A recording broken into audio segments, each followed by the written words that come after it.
train de se mettre en place.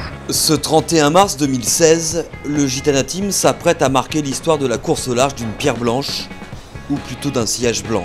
C'est bien là. Allez, vite. C'est 42,7. À ces vitesses vertigineuses, le Multi 70 Edmond de Rothschild vole littéralement au-dessus des flots, une véritable révolution, une première pour un trimaran océanique qui valide les efforts de tout un team. 40 nœuds sur un bateau comme celui-là, c'est pas anodin. C'est un peu le succès de 2 ans de travail et le travail de toute une équipe. Ça quantifie tous les calculs qui ont été faits en amont par le bureau de dessin et l'architecte Guillaume, donc c'est une grosse étape pour la suite. Retour sur la genèse du projet. Fin 2013, au lendemain de la victoire lors de la Transat Jacques Vabre, une envie folle prend l'écurie armée par le baron Benjamin de Rothschild. Au lendemain de la Transat Jacques Vabre, quand on voit les bateaux de la Coupe de l'Amérique à voler, effectivement on se dit l'avenir il est là. Et il faut absolument qu'on fasse voler nos bateaux de course au large. Et on est parti sur cette optique-là. Et les étapes vont s'enchaîner aussi vite que les milles.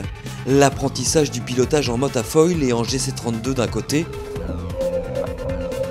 La transformation de l'ancien mode 70 avec l'aide de Guillaume Verdier, de Pointure néo-zélandaise et du bureau d'études de l'autre côté. En 2014, la route du Rhum confirme le choix des safrans hantés. De bête océanique, le Multi 70 Edmond de Rothschild devient un véritable laboratoire d'essai. Un an plus tard, le trimaran aux 5 flèches prend son envol avec des foils asymétriques. Le rêve est en passe de devenir réalité. On a atteint nos objectifs, que ce soit en termes de vol, de stabilité et de vitesse. Le Gitana Team est allé au bout de l'innovation en ce qui concerne le trimaran blanc. Avec 43 nœuds au compteur et le vol du monstre de carbone, le pari est relevé.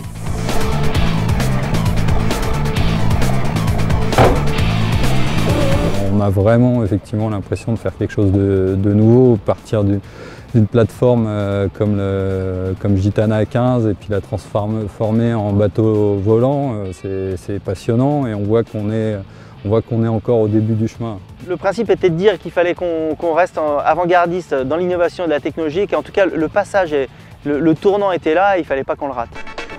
Reste à adapter les développements au maxi multicoque de 33 mètres, mais en attendant l'été 2017, date prévue de sa mise à l'eau, toute l'équipe s'est déjà tournée vers d'autres défis. On a fait les essais qu'on avait à faire sur le Gitana 15, maintenant la page se tourne. Il y a un gros morceau qui est le Vendée Globe, donc on ne peut pas non plus être toujours entre deux projets parce qu'on ne peut pas se concentrer à 100%. Le niveau est tellement élevé sur le Vendée Globe qu'il va falloir y être à fond, à 200%. Les campagnes de printemps doivent permettre de jauger les forces et les faiblesses du monocoque. Parti de Plymouth le 2 mai dernier et placé dans le wagon de tête, le skipper du Mono 60 Edmond de Rothschild a dû renoncer à The Transat pour cause d'avarie. Comme il a su le prouver lors de sa victoire l'hiver dernier après un abandon, les Gitana 16 devraient rebondir sur la Transat New York-Les Sables. C'est l'une des forces des hommes de l'ombre du Gitana Team.